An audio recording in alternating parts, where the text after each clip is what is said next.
Welcome to your explanations flicks। तो दोस्तों फिलहाल MCU का मल्टीवर्स सागा चल रहा है, लेकिन फिर भी इसकी मूवीज कुछ खास परफॉर्म नहीं कर रही थी। पर अब यहाँ एक्समैन के दो ऐसे कैरेक्टर्स की एंट्री हो गई है जो कि मार्वल के अच्छे दिन वापस लाने वाले हैं। डेडपुल की ये तीसरी फिल्म MCU का पार्ट बनकर रिलीज हुई है, जहाँ वेड विल्सन के साथ लोगन भी मौजूद है और वो दोनों मिलकर मल्टीवर्स को बचा रहे हैं। अगर आप इस जोरदार फिल्म को पूरी तरह समझना चाहते हैं तो ये वीडियो देखते रहिए। आज मैं डेडपुल एंड वुल्वरीन मूवी को शॉर्ट में एक्सप्लेन करूंगा, तो बिना किसी देरी के आइए देखते हैं।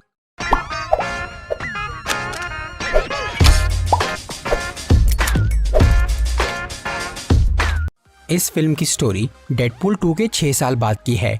उस मूवी के एंड में यानी 2018 में वेड विल्सन ने केबल की टाइम मशीन इस्तेमाल करके न सिर्फ अपनी गर्लफ्रेंड को मरने से बचाया था, बल्कि उसने दूसरे कुछ यूनिवर्स में जाकर वहां थोड़े बदलाव भी किए। इस सब के बाद डेडपुल पहुंचा मेन मार्वल यूनिवर्स यानी सेक्रेट टाइमलाइन की अर्थ 616 पे। वहां पर वो हैप्पी होगन से जाकर मिलता है, जो कि टोनी स्टार्क यानी आयरन मैन का असिस्टेंट था, क्योंकि वेड को एक एवेंजर बनना था। असल में अब उसकी गर्लफ्रेंड वेड से काफी परेशान हो गई थी, क्योंकि वो कोई अच्छा काम नहीं करता था और उसने एक बार वेनेसा को मरवा भी दिया था। इसीलिए अब डेडपुल अपनी शक्तियों का सही इस्तेमाल करने का सोचता है और इसके लिए वो एवेंजर्स की टीम में शामिल होने का फैसला करता है।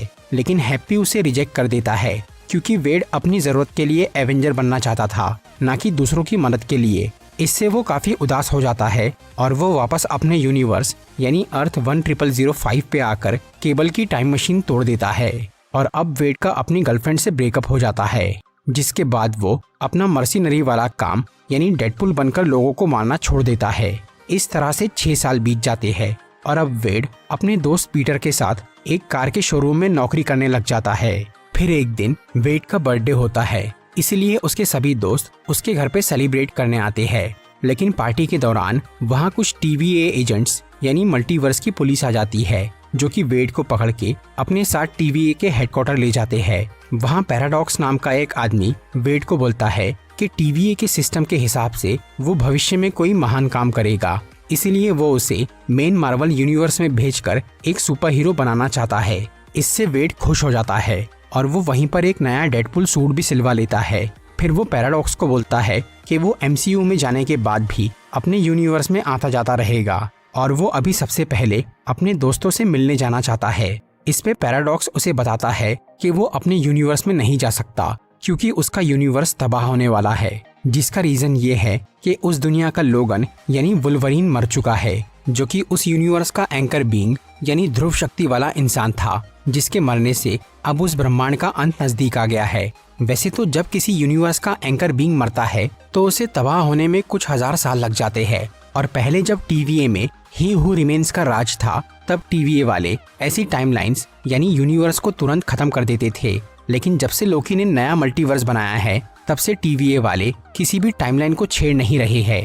लेकिन एजेंट पैराडॉक्स को TVA का पुराना वाला तरीका ही पसंद था, और क्योंकि उसे डेडपुल की यूनिवर्स का इंचार्ज बनाया गया था, तो वो उस यूनिवर्स को तुरंत ही खत्म कर देना चाहता था। लेकिन क्योंकि अब TVA ऐसे काम की परमिशन नहीं दे रहा था, इसलिए पैराडॉक्स ने उसे इल्लीगल तरीके से करने का सोच लिया था, और इसके लिए उसने टाइम रिपर नाम की एक मशीन बनाना शुरू कर दिया था, जिससे वो एक झटके में ही डेडपुल का यूनिवर्स तबाह कर सके। लेकिन पहले उसने वेड को वहां से बाहर निकाल लिया, जिसके दो कारण थे। एक तो ये कि TVA के सिस्टम और बड़े ऑफिसर्स के मुताबिक वेड विल्सन का किसी खास मकसद के लिए जिंदा रहना जरूरी था, और दूसरा ये कि अगर डेडपुल अपने यूनिवर्स की तबाही के वक्त वहां मौजूद रहा तो वो उसे बचाने के लिए कोई ना कोई कांड करेगा। इसलिए पैराडॉक्स वेड को वहां से निकालकर MCU में भेजना चाह रहा था। लेकिन जैसे ही डेडपुल को ये समझ में आता है कि उसका यूनिवर्स तबाह होने वाला है, तो वो पैराडॉक्स का टाइम पैड यानी मल्टीवर्स में ट्रेवल करने वाला डिवाइस लेकर भाग जाता है। फिर वेड अपने यूनिवर्स में जाकर उस जगह पहुंचता है जहां लोगन की कब्र थी, क्योंकि उसे उम्मीद थी कि वो मरा नहीं होगा, क्योंकि लोगन के पास हीलिंग पावर थी। इसलिए वेड उसकी कब्र खोद लेता है, पर वहां उसे वुल्वरीन का कंकाल मिलता है, जो कि एडामेंटियम मेटल से बना था, इसीलिए वो सड़ा नहीं।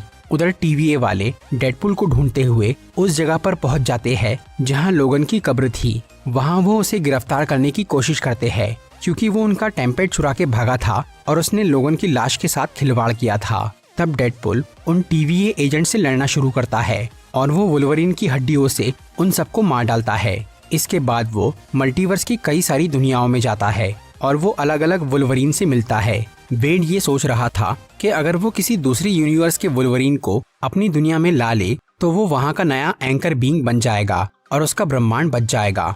लेकिन कोई भी दुनिया का लोगन उसकी बात नहीं सुनता और उसे पीट के भगा देता है। फिर वो एक ऐसी यूनिवर्स में पहुंचता है जहां सभी एक्समैन मर चुके थे और वहां सिर्फ वुल्वरीन ही जिंदा था, जो कि बहुत दुखी था और वो नशे में चूर था क्योंकि ये लोगन अपने दोस्तों की मौत का जिम्मेदार था। पहले इस दुनिया में जब सभी एक्समैन जिंदा थे और वो सुपर हीरो वाला काम करते थे, तब ये वुल्वरीन उनसे दूर रहता था और उनके बोलने पर भी वो टीम का हिस्सा नहीं बना। फिर एक दिन जब वो कहीं पीते हुए बैठा था, तब कई सारे म्यूटेंट विरोधी इंसान चार्ल्स जेवियर के घर पे गए और उन्होंने सभी एक्समैन को खत्म कर दिया, जिससे वुल्वरीन ने गुस्से में बहुत सारे आम इंसानों को मार डाला। इसकी वजह से म्यूटेंट्स का विरोध काफी बढ़ गया और हर कोई इस लोगन से नफरत करने लग गया। तब से वो पछतावे की जिंदगी जी रहा है और हर वक्त नशे में डूबा रहता है। जब डेडपुल उस यूनिवर्स में गया तब भी वो लोगन नशे में ही था, इसीलिए वो आसानी से वेड के काबू में आ गया, जिसे लेकर वो सीधे TVA पहुंच गया। वहां पर पैराडॉक्स उसे बताता है कि एक यूनिवर्स के एंकर बीइंग को दूसरे से रिप्लेस नहीं किया जा सकता। ऊपर से ये वाला वुल्वरीन पूरे मल्टीवर्स में सबसे घटिया है। इस पर वेड उसे बोलता है कि वो TVA के ऑफिसर से बात करके इस मामले को निपटाना चाहता है। लेकिन ये सुनकर पैराडॉक्स और उसके साथी घबरा जाते हैं क्योंकि वो इल्लीगल तरीके से टाइमलाइन को डिलीट करना चाहते थे। इससे वेड ये समझ जाता है कि उन्होंने TVA के ऑफिसर से ये सब छुपाया है, इसीलिए वो उनकी पोल खोलने की बात करता है। तभी पैराडॉक्स डेडपुल और वुल्वरीन को डिलीट करके उन्हें वॉइड में भेज देता है, जो कि समय के अंत में मौजूद एक जगह थी जहां TVA की डिलीट की हुई सभी चीजें पहुंच जाती है। वहां लोगन वेड पे गुस्सा हो जाता है कि उसने बेकार में उसे इस झमेले में डाल दिया और इसीलिए वो उससे लड़ना चालू करता है। फिर कुछ देर की लड़ाई के बाद डेडपुल उसे बोलता है कि अगर TVA वाले उसकी दुनिया मिटा सकते हैं तो वो वुल्वरीन की दुनिया को ठीक भी कर सकते हैं। ये सुनकर लोगन थोड़ा शांत होता है। तभी उनके सामने एक आदमी आता है जो कि कैप्टन अमेरिका का वेरिएंट यानी उसका दूसरे यूनिवर्स वाला रूप था। उसका नाम था जॉनी स्टॉर्म और वो अपनी दुनिया में फैंटास्टिक फोर टीम का एक सुपर हीरो था जिसके पास आग को काबू करने की शक्ति थी। वो वेड और लोगन को बोलता है कि उन्हें आपस में लड़ने की बजाय दुश्मनों से लड़ने में उसका साथ देना चाहिए। और वो दुश्मन थे वॉइड में रहने वाले बहुत सारे म्यूटेंट्स, जिन पे कैसेंड्रा नोवा नाम की एक शक्तिशाली म्यूटेंट राज करती थी, जो कि प्रोफेसर एक्स यानी चार्ल्स जेवियर की जुड़वा बहन थी। उसके पास अपने भाई की ही तरह माइंड रीडिंग और माइंड कंट्रोलिंग पावर थी। इसके अलावा उसके पास टेलीकाइनेसिस यानी चीजों को बिना छुए काबू करने की शक्ति और हीलिंग पावर भी थी। कैसेंड्रा बहुत ही खतरनाक थी, इसलिए TVA वालों ने उसे बचपन में ही वॉइड में भेज दिया था। लेकिन उल्टा उसे वो जगह अच्छी लगने लग गई और उसने वहां अपनी शक्ति से कई लोगों को अपना गुलाम बना लिया। पर कुछ लोग उसके काबू में नहीं आए और उन्होंने कैसेंड्रा का विरोध करके अपना एक अलग ग्रुप बना लिया। इस रिबेल ग्रुप में 5 लोग शामिल थे, जिनमें से एक था जॉनी स्टॉर्म। इन रिबेल्स को अक्सर कैसेंड्रा और उसके साथी ढूंढते रहते थे और अभी उन्हें जॉनी मिल जाता है। और क्योंकि इस वक्त वुल्वरीन और डेडपुल भी उसके साथ खड़े थे, तो वो बुरे म्यूटेंट्स वहां आकर इन तीनों को पकड़ लेते हैं और उन्हें कैसेंड्रा के पास लेकर चले जाते हैं। वहां वेड कैसेंड्रा को ये बोलता है कि जॉनी ने रास्ते में उसकी बहुत बुराई की। ये सुनकर वो जॉनी को मार डालती है। फिर वो वेड और लोगन को टॉर्चर करने लगती है। डेडपुल उससे लड़ना नहीं चाह रहा था, वो बस अपने घर जाना चाहता था। तब कैसेंड्रा उसे बोलती है कि वो उन्हें घर भेज तो सकती है पर भेजेंगी नहीं। और फिर वो उन दोनों को एलोएथ के सामने मरने के लिए छोड़ देती है। एलोएथ वॉइड में रहने वाला एक राक्षस था जो कि वहां आने वाली हर चीज को खा के खत्म कर देता था। कैसेंड्रा जब से यहाँ आई थी तब से उसने TVA और एलोएथ से एक समझौता कर लिया था। TVA वालों ने उससे कहा था कि वो वॉइड में जो चाहे कर सकती है, बस उसे वहां से बाहर नहीं निकलना है। और क्योंकि सिर्फ एलोएथ ही उसे हरा सकता था, इसीलिए कैसेंड्रा ने एलोएथ से ये सौदा किया कि वो उसके खाने का इंतजाम करती रहेंगी, बदले में वो उसकी जान न ले। और अभी वो डेडपुल और वुल्वरीन को एलोएथ को खिलाने वाली थी, पर वो दोनों वहां से बच के भाग जाते हैं। इसके बाद उन्हें डेडपुल का एक वेरिएंट मिलता है जिसका नाम था नाइसपुल। वो इन दोनों से दोस्ती कर लेता है। फिलहाल वेड और लोगन उन रिबेल्स के पास जाना चाहते थे जो कि जॉनी के साथी थे। वो रिबेल्स वॉइड में काफी दूर सरहद के पार रहते थे, इसीलिए नाइसपुल इन दोनों को अपनी कार दे देता है ताकि वो जल्दी वहाँ पहुँच सके। तब वो दोनों कार से वहाँ जाने के लिए निकल जाते हैं। रास्ते में वेड लोगन को ये बोलता है कि उसे अभी ये पक्का नहीं मालूम है कि TVA वाले उसकी दुनिया ठीक कर सकते हैं या नहीं। इससे लोगन बहुत गुस्सा हो जाता है कि वेड ने उससे झूठ बोला था, इसीलिए वो उसे मारना शुरू करता है। फिर वो दोनों काफी देर तक आपस में लड़ाई करते हैं और थक के बेहोश हो जाते हैं। तब वहाँ लॉरा नाम की एक लड़की आती है जो कि दूसरी यूनिवर्स में वुल्वरीन की बेटी थी और यहाँ वो रिबल्स की मेंबर थी। वो वेड और लोगन की कार को अपने अड्डे पर लेके चली जाती है। वहाँ पर उसके 3 साथी मौजूद थे, ब्लेड नाम का एक वैम्पायर हंटर, इलेक्ट्रा नाम की एक फाइटर और गैम्बिट नाम का एक म्यूटेंट। वेड इन चारों रिबल्स को अपनी मदद करने बोलता है ताकि वो कैसेंड्रा को हरा सके। वो लोग उसकी बात मान जाते हैं, पर अब लोगन उसका साथ नहीं देना चाह रहा था क्योंकि वेड ने उससे झूठ कहा था। लेकिन फिर बाद में लॉरा वुल्वरीन से अकेले में मिलती है और वो उसे अपना साथ देने के लिए मना लेती है। फिर ये 6 लोग कैसेंड्रा नोवा के अड्डे पर जाते हैं। कैसेंड्रा को हराने का एक ही तरीका था, उसकी दिमागी शक्ति को रोकना, जिसके लिए उन्हें मेंटल पावर ब्लॉक करने वाले हेलमेट की जरूरत थी। और ये हेलमेट कैसेंड्रा की टीम के एक म्यूटेंट जगरनॉट के पास था।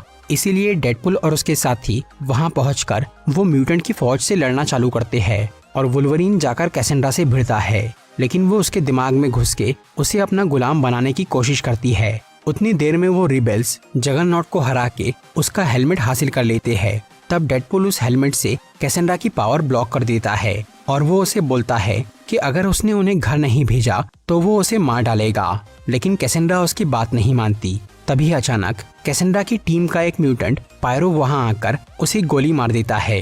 असल में पायरो उसकी गुलामी से तंग आ गया था, इसीलिए उसने TVA के एजेंट पैराडॉक्स से ये सौदा किया कि वो कैसेंड्रा को मार देगा, बदले में वो उसे वॉइड से बाहर निकाल दे। और पैराडॉक्स कैसेंड्रा को इसीलिए मरवाना चाहता था क्योंकि उसे डर था कि वो एक दिन वॉइड से बाहर निकलकर मल्टीवर्स में तबाही मचा सकती है। इधर कैसेंड्रा घायल हो जाती है और उस हेलमेट की वजह से उसकी हीलिंग पावर भी काम नहीं करती, इसीलिए वो मरने की कगार पे पहुंच जाती है। पर तभी लोगन को उस पे दया आ जाती है और वो अपने दोस्त चार्ल्स को याद करता है कि वो कैसे हर किसी की मदद करता था, इसीलिए वो उसकी बहन को बख्श देता है और वो वेड को वो हेलमेट उतारने बोलता है ताकि कैसेंड्रा ठीक हो सके। इससे खुश होकर कैसेंड्रा डेडपुल और वुल्वरीन को घर भेजने का फैसला करती है। इसके लिए वो एक मैजिकल रिंग का इस्तेमाल करती है जो कि उसे वॉइड में आए हुए एक डॉक्टर स्ट्रेंज से मिली थी। फिर उस रिंग से एक पोर्टल बनता है जो कि डेडपुल के यूनिवर्स में खुलता है और तब वेड लोगन के साथ अपनी दुनिया में चला जाता है। उधर एजेंट पैराडॉक्स का वो टाइम रीपर लगभग तैयार हो गया था और क्योंकि वो एक इलीगल मशीन थी, इसलिए उसे TVA से छुपाने के लिए पैराडॉक्स ने उसे डेडपुल की ही दुनिया में रखा था। तभी वेड और लोगन उस जगह पर पहुंच जाते हैं। इसी दौरान वॉइड में कैसेंड्रा पायरो से ये पता कर लेती है कि उसने उस पे हमला क्यों किया था और इससे वो काफी नाराज हो जाती है कि पैराडॉक्स ने उसे मारने की कोशिश की। इसलिए वो भी वॉइड से निकलकर वेड की दुनिया में आ जाती है। वहाँ वो पैराडॉक्स को मारने आई थी, लेकिन जब वो उसका दिमाग पढ़ती है तो उसे वो टाइम रीपर के बारे में पता चल जाता है जिसे अभी डेडपुल और वुल्वरीन तबाह करने वाले थे। पर कैसेंड्रा उन्हें वो मशीन तोड़ने नहीं देती क्योंकि TVA ने उसके साथ गद्दारी करके उसे मारना चाहा था। इसीलिए अब कैसेंड्रा उस टाइम रीपर से पूरे मल्टीवर्स को तबाह करने का सोच लेती है ताकि अंत में सिर्फ वॉइड ही बचा रह जाए जिसपे वो अकेली राज कर सके। फिर वो वेड और लोगन को साइड में करके उस टाइम रीपर के पास जाती है। कैसेंड्रा को ये मालूम था कि वो दोनों उसे रोकने जरूर आएंगे, इसीलिए उनसे निपटने के लिए उसने वॉइड से बहुत सारे डेडपुल के वेरिएंट्स को वहां बुला लिया था जो कि कैसेंड्रा की बात सुनते थे। उनमें से एक नाइस पुल भी था, पर अब वो वेड और लोगन का दोस्त बन गया था। लेकिन बाकी 100 डेडपुल इनके खिलाफ थे जो कि उन पे हमला करना शुरू करते हैं। इसकी वजह से नाइस पुल मारा जाता है क्योंकि उसके पास हीलिंग पावर नहीं थी। फिर डेडपुल और वुल्वरीन काफी देर तक उन सब वेरिएंट से लड़ते हैं और उन्हें मार देते हैं, लेकिन वो सब दोबारा जिंदा हो जाते हैं क्योंकि उनके पास हीलिंग पावर थी। तभी अचानक वेड का दोस्त पीटर वहां आता है जो कि बाकी सब डेडपुल को ये समझाता है कि ये वेड विल्सन उसका दोस्त है और क्योंकि हर यूनिवर्स में पीटर डेडपुल का खास दोस्त था, इसलिए ये सब वेरिएंट्स पीटर की बात मान जाते हैं और वो वेड और लोगन को छोड़ देते हैं। दूसरी तरफ कैसेंड्रा ने वो टाइम रीपर यूज करना शुरू कर दिया था। तभी वुल्वरीन और डेडपुल पैराडॉक्स के पास जाते हैं जो कि उन्हें बताता है कि कैसेंड्रा सभी यूनिवर्स को खत्म करने वाली है। इसे रोकने का एक ही तरीका था, वो टाइम रिपर एक अंडरग्राउंड पावर सोर्स पे चलता था जो कि मैटर और एंटी मैटर से बना था। वहाँ शॉर्ट सर्किट करने पर वो मशीन तबाह हो सकती थी, पर जो भी वो शॉर्ट सर्किट करने जाएगा वो खुद भी मर जाएगा। लोगन और वेड को इस बात की चिंता नहीं थी क्योंकि उनके पास हीलिंग पावर थी, लेकिन पैराडॉक्स उन्हें बोलता है कि उस धमाके से कोई नहीं बच सकता। तब वुल्वरीन और डेडपुल दोनों ही वो काम करने के लिए तैयार हो जाते हैं, पर वेड अपनी जान दांव पे लगाकर वो शॉर्ट सर्किट करने चला जाता है, लेकिन उससे अकेले वो काम नहीं हो पाता। तब वुल्वरीन वहाँ घुसता है और वो डेडपुल का हाथ पकड़कर वो कनेक्शन पूरा कर देता है, जिससे वहाँ शॉर्ट सर्किट होता है। तब टाइम रिपर तबाह हो जाता है और उसके साथ कैसेंड्रा भी मर जाती है और मल्टीवर्स बच जाता है। पर इधर वेड और लोगन मरते नहीं क्योंकि वो दोनों साथ में थे। अगर कोई एक इंसान वो शॉर्ट सर्किट करता तो वो मारा जाता, लेकिन वुल्वरीन और डेडपुल की कंबाइंड पावर से वो जिंदा बच गए। तभी उस जगह पर TVA की एजेंट B-15 आ जाती है, जो कि अब एक बड़ी ऑफिसर बन गई थी। उसे उस इल्लीगल टाइम रिपर का पता चल गया था, इसीलिए वो पैराडॉक्स को गिरफ्तार करने आई थी। फिर वो डेडपुल को बताती है कि उसका यूनिवर्स अब तबाह नहीं हो रहा क्योंकि इस नए वुल्वरीन के हीरो वाले काम से वो अब यहाँ का नया एंकर बीइंग बन गया है। इसके बाद वेड एजेंट B-15 से रिक्वेस्ट करता है कि वो इस वुल्वरीन का इतिहास बदल के उसके दोस्तों को जिंदा कर दे और वॉइड के रिबेल्स को उनके यूनिवर्स में वापस भेज दे। तब B-15 बोलती है कि वो लोगन का इतिहास बदल नहीं सकती क्योंकि उसी घटना की वजह से वो इस यूनिवर्स का एंकर बीइंग बना है, लेकिन वो वॉइड के रिबेल्स को बाहर निकालने के लिए मान जाती है। इस सब के बाद वेड लोगन को अपने घर ले जाता है और उसे अपने दोस्तों से मिलवाता है, और अब वो लड़की लॉरा जो कि वॉइड में एक रिबेल थी वो इसी यूनिवर्स में रहने आ जाती है। इसके अलावा अब वेड और वेनेसा का पैचअप हो जाता है। मूवी की पोस्ट क्रेडिट सीन में डेडपुल हमें ये बताता है कि उसने झूठ बोलकर जॉनी स्टॉर्म को नहीं मरवाया था। इस बात को साबित करने के लिए डेडपुल TVA में जाकर एक वीडियो रिकॉर्डिंग दिखाता है, जिससे हमें ये पता चलता है कि जॉनी ने सच में कैसेंड्रा की बहुत बुराई की थी। तो दोस्तों, ये थी डेडपुल एंड वुल्वरीन की एक्सप्लेनेशन वीडियो। अगर आपको ये वीडियो अच्छी लगी हो तो इसे लाइक और शेयर जरूर करिए।